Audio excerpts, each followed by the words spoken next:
I'm gonna say that. Man, please don't say it. What's going on out there, YouTube? This is SCL0320. Yo, Earl and Joe coming at you live one more time from the DMV. Tell me again. No, I'm just playing. Alright, y'all. We are here for a brand new movie review. We are going to be doing The Hobbit, the Battle of the Five Armies. I cannot wait to talk about this. So, me and Joe, we were trying to do like a rehash of the previous movies, The Desolation of Smaug, and then The Journey with The Hobbit, the first one. And we never even looked at the first one. We tried to get through the second one, but believe it or not, the Blu-ray 3D, it was 2 discs.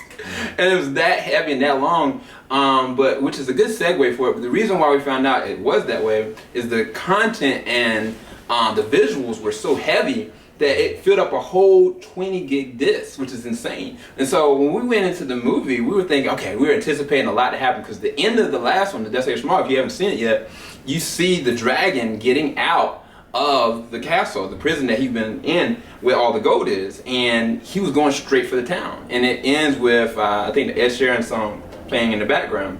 It starts from that point, and you see nothing but lives just ended at that point. And it's just insane to watch. And the visual effects are everything in this one, because when me and Joe started looking at it, we were looking at it, I was like, it's like a 4K TV that we're looking at. Yeah. And like, it's in real time. So when you see somebody doing a movement, or it looks so real, it almost looks fake.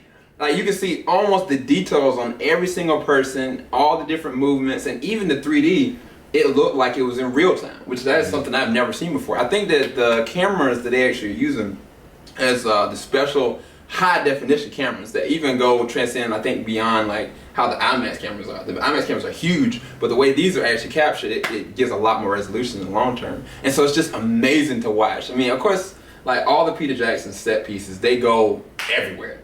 They go overseas, they go anywhere they have to get the shot, and it tells in this one. Like from the beginning to the end, like the set pieces were awesome. Like, that's one of the things I liked about Christopher Nolan is like when you looked at Batman Begins, he went there. You know what I'm saying? When they were fighting on the ice, you see it. And that's something that kind of happened with this movie, where you're looking at one fight sequence here, but then something else is going on in the background. And it's just so immaculate and so broad that it's like you can't process everything that's going on at once. Right. But it keeps you invested. This movie didn't have a lot of filler in it. Like, it wasn't a lot of dialogue. It was to answer a lot of the questions, but it wasn't like the first Lord of the Rings where it's just like talking, battle, talking. This is just action-packed the whole entire time. But what did you think about the visuals and the 3D? The visuals, man, very creative storytelling, just by you know, just how the characters look, and also how some of the assets featured into the movie, like as far as like some of the enemies and some of the like you'll see some of the type of animals that some of the characters are actually riding on, and I was like, wow, this is really crazy. Yeah. Really creative storytelling visually. Yeah. Very creative. Yeah, there was one fight sequence that's towards the end where we have some of the main characters. They don't steal. They get on some rams, like literally like goat rams that have like horns that are broadened out. And they are riding these rams up like a mountain to fight. They're fighting while on the rams. And then there was another point where I think the Elven King, he gets out on what he's riding. It looks to be like huge reindeer with huge husks. Yeah. And these things are just like getting annihilated by just the way that he's carrying himself on it. And I mean, even the fighting, dude, like the fight sequences, they do not hold back at all. Exactly. I didn't expect the dwarves in this one to be as dangerous as they are, but them dudes, they go in.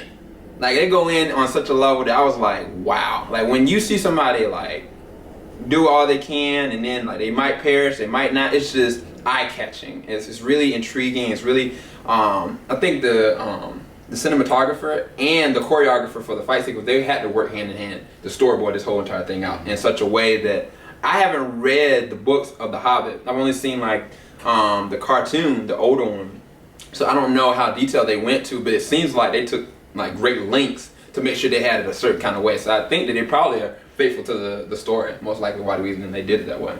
But yeah, I mean, I have to give the visuals a 10 out of 10. What about you, as far as the score? 10. Yeah. What about the music this time? What did you think about the music? The scores are always amazing. Yeah. For The Lord of the Rings and with The Hobbit, but what about this one? It's pretty good. Yeah. Pretty good. I think that for me, the way that The Return of the King, the Lord of the Rings series, like that soundtrack, the way that they did it, it felt like an epic end. And it technically is an epic end, and this one is just kind of the beginning for the Lord of the Rings. So I see why they didn't go to great lengths of getting like a broad, and like, you know, I mean, the pacing was awesome as far as the way the sound moved through each scene and how they captured the essence of those ambiance moments where somebody just gets killed or something happens. It keeps you thought provoking. But like towards the end, I was looking for like a better or stronger end as far as like what I'm hearing. You know what I'm saying? It just kind of just like ended, which is fine. It needed to end on that note to not build up to thinking like, all right, there's more, because it's not. It's no more after this point.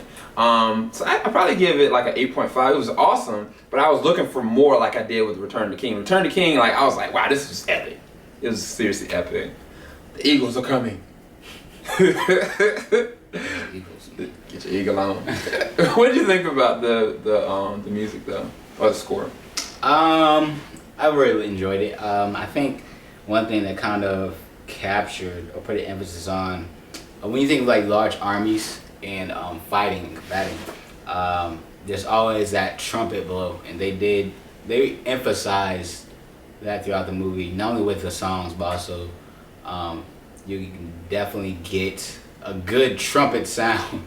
Yeah. From when you hear someone, or I'll be blowing a huge trumpet, and like these would be trumpets you probably like never heard before, maybe in a movie. Yeah. So it's definitely, I think that was a nice touch, a very nice touch. Yeah. So we're gonna go into the acting in this one. There was some standouts in this one. Kate Blanchett, who plays Gerelda, the girl like the witch, that came with the confrontation. She did some great acting with Ian McKellen, who plays Gandalf. Like their scenes together, I think that those were some of the best well acted parts, because I felt like there was a state of urgency going on. I felt like there was an internal battle that was happening on the inside and what we're seeing visually. I mean, there was so many different things that were going on. I mean, I think that Orlando Bloom did a great job as far as like the action set pieces. I think this is more grounded level for him, because he actually had to emote. Like the person that was the other elf that was with him, what was her name? I forget her name. It's Evelyn Lilly. She played Terrell. And Terrell, the thing is, she was trying to take care of what's the name's family, and in the beginning of the whole episode, but it was like she was emoting a lot through that whole entire thing too, because she had at stake one of the dwarves that she's starting to really fall in love with, and she was trying to protect him. Now, I think that story arc, I don't know if necessarily was needed, but it added elevation to urgency. You know what I'm saying? Like, I think that it enhanced the film through like feeling what she was kind of feeling, you know, and how she's starting to really fall in love and trying to understand everything that's going on. But I think the standout had to have been Martin Freeman, who plays Bilbo. I think that Martin is an amazing actor. Definitely. In the way that he's got a wit, he's got a swag, he's got like this level of cunningness that Elijah Wood brought to like Frodo, but Frodo was kind of wishy-washy compared to how Martin Freeman plays his character in this one, because like he will go in on a fight, but in a second he will die for somebody. He'll put his life in jeopardy, do whatever he can to do this, and he does this all through acting and through motion capture and through all these different set pieces that aren't real. He's acting through that, and that takes a level of talent to do. Even when in Desolation of Smaug, I thought the interaction between him and Benedict Cumberbatch, who plays the voice of Smaug, was really well acted as well, because I mean, there's nothing there. He's just acting on instinct, you know? And I think he embodies what I pictured for Bilbo, looking at the cartoon transcended the film. And he just does such an amazing job for me. So he was a standout for me. What about you? Yeah, I gotta say same. His same standout for me as well. I mean, especially at the end, like it's very subtle and a very elegant touch by his role. Without spoiling anything, but pay attention to the end. It's very well acted. His character is very well done. Very well done. Because the situation he was in is very tough, I feel like, to capture, and he captured it. He did. He captured it. And if you've looked at the Lord of the Rings, or if you haven't, go back and look at the original Lord of the Rings, see how the Bilbo Baggins that we know, the older version that was corrupted by the ring and was dealing with the stuff that he was dealing with, try to make that comparison by the end of this film and see like certain nods of like how he's going to become this character that we see versus the one that he is right now. And it's really interesting to watch visually, and just looking at his performance is awesome. Another standout is the person that played Thorin. Richard Armitage, he does an amazing job with Thorin, because being that they captured the mountain, they were able to like get Smaug out. He wants to hold his ground, but because of all the gold, it's starting to cause corruption within his mind and within his soul. And there's like a battle going on the outside, but the battle internally is really going on inside that mountain. And so because it's going on so deep inside the mountain, you are watching somebody that you know is more than capable of taking on the stuff that's on the outside, but they first have to deal with the stuff on the internal. And it's really thought-provoking, really watching it, and his performance. He just does an amazing job. Not just that, like as a fighter and as like his stance on stuff, like you can tell he's a person of honor, but he's been corrupted by certain means. And it's really a human kind of thing that can really happen to anybody. And I think that's what Peter Jackson was trying to make sure it was shown and giving justice to J.R. Tolkien's like book in such a way that like, okay, man, if I was stuck in a mountain like that and my whole people were dead, like why would I not gravitate to something that I know is going to keep us profitable? But how deep are you going to go down? And you get to really witness that. And you know that there are times like, man, he might kill somebody over just the stuff that he's dealing with internally. And so I think that him and Martin did the best as far as the acting in this one. Like they were the standouts. Different people showed back up in this one that surprised me. Agent Smith himself, I forget the guy's name, Lord have mercy. He plays one of the elves that does battle, Hugo Weaving. How in the world forget his name? He does an awesome job. It's Elrond. That's the character he plays. I like his small piece in this one as far as the action, and it was some serious fighting that was seriously going on. But Lee Pace that actually plays the role of in Guardians of the Galaxy. What's the name? What's the villain's name? I know what you mean. What's his name? I forget. I forgot the villain's name in Guardians of the Galaxy, but it's okay. Shoot. It's okay. It's okay. It's Ronan. It's Ronan.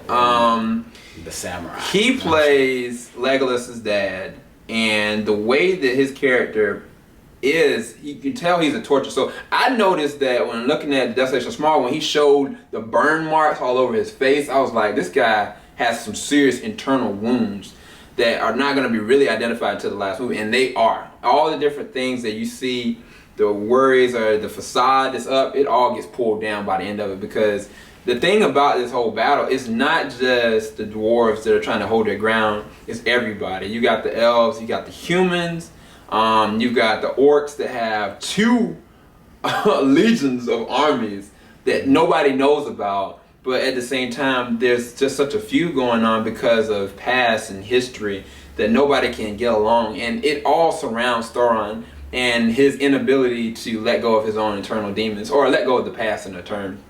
To gravitate towards keeping this gold, and it's really interesting story.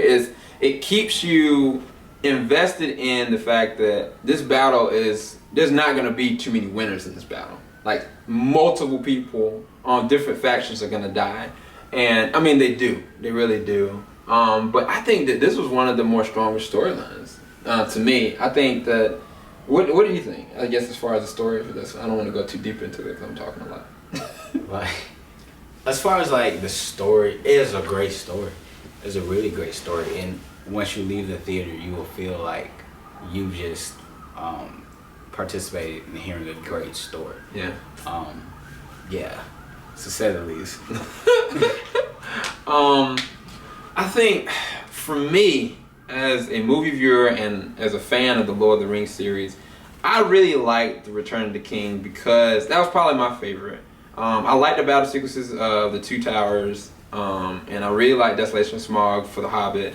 But I think that Return of the King and this one were my favorites out of the whole series. I think Return of the King because of the fact when that ended, it ended on such a level that I was like, anything can happen. Any of these characters can go just like that. And in turn, like everybody was putting their effort into doing whatever they can. You know what I'm saying? And to see like the people that were before all this happened, you see all the seeds that were planted ahead of time. In fact, what I mean by that is the things that the Elf army is doing, the Dwarf army is doing, even the Orcs are going to pave the way of what we've witnessed in the Lord of the Rings series. And it's so amazing to watch the history of the people that were given their all just to preserve life this later on that we get to see. We've seen it already, but some of the people that are making these sacrifices, they're not even going to live out to see what the promised land for everybody else is going to be. And so for me, I love the history side of this one, whereas the other one, I think it was like a long time coming fulfillment of something that should have been taken care of a long time ago. And so I think that looking at the battle and looking at how each person, they gave it their all, and then some of them lost their lives, they perished in the midst of it. I really like this story. I really like everything about it. I'm not going to go into too many details about it because it's too much to really say. Because you got, like I said, the beginning with Smaug like literally eradicating most of the village. And then on top of that, you got the elves that have their own agenda and are mad at Thorin and the dwarfs because of something that happened long past. And then you got the orcs that have this plan to bring Sauron back. That's what the ultimate plan is. You've seen the Lord of the Rings, you've seen Fellowship of the Ring. You know that Sauron is the one that is at the epicenter of all this. He is the darkness, and you get to see that fulfilled in this one as well. But yeah, man, some of the orcs were crazy too. Yeah. Like some of these orcs, they would do anything they can to destroy the light. It was like they had an agenda with just trying to destroy people that they were targeting people that not just were a threat physically, but had light in them. You know what I'm saying? And it's just really interesting to see whenever Bilbo or Frodo put on the ring, you can see when there's a fight going on in this one especially, you see people that are fighting of the light and people that are fighting of the darkness. And even though everybody else doesn't see that like that, you can tell in their instincts and their motivations for things that there is a light and dark faction. It's not just on a visual level. And so it's really awesome to see that those dynamics are still present in this one as far as the story is concerned. So I think I give the story for this one 9 out of 10. I really enjoyed it. What about you? I give it 10. It was a good story. It was a good story. I don't know what about it. It wasn't like, I don't think the story like engaged like mentally threw me for a loop or anything like that. Which I really consider movies like that to be really good story wise. But it was a good story. Like, it's hard to explain. It was just I mean, a big part of it, like, to be honest. when I left watching it, I was like, I felt better. I think the word is accomplishment. Yeah. In the sense that, I mean, everything we've watched from the beginning to the end, this brought everything full circle, but they ended it on a note that wasn't just a high note just to be a high note. It was a fulfilled one. You know what I'm saying? It's like, okay, yeah, I fought the fight. I finished the race. You know what I'm saying? Like, we're here. You know, we're caught up to everything. And it just bridges the gap in a really perfect way, I think, for everybody. Yeah. So, yeah. Yeah. So hopefully, I don't know who that is. Me neither. But this concludes our review. Hopefully y'all enjoyed our review of The Hobbit, The Battle of Five Armies. And we've got more coming ahead of y'all. We've got a spoiler-filled review with a whole lot of people coming on Saturday. It's going to be pretty awesome to witness. So definitely give us likes if you like this. Leave us comments down below. Please subscribe. As I said, when we get to 1,000 subscribers, I got something big for y'all. All right, everybody. SEL0320 signing out. Joe Johnson. We rolling. Woo!